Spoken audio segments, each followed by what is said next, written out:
রাসূল বলেন, যদি দুনিয়ার মানুষ একসঙ্গে হয়ে তোমার ক্ষতি করতে চায়, তবুও আল্লাহ তোমার জন্য যা নির্ধারণ করেছেন তার বাইরে কোনো মানুষ তোমার খারাপ করতে পারবে না।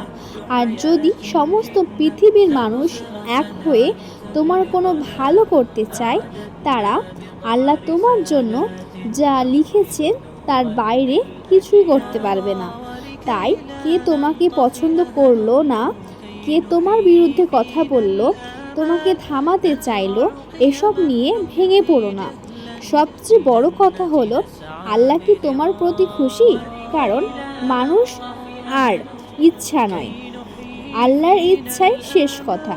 যে মানুষ আল্লাহকে পেয়ে যায়, তার কাছে থেকে পুরো দুনিয়া সরে গেলেও সে হার মানে না। তার জন্য মনে রাখবে, মানুষকে নয়, আল্লাহকে খুশি করতে হবে। আল্লাহ হাফেজ।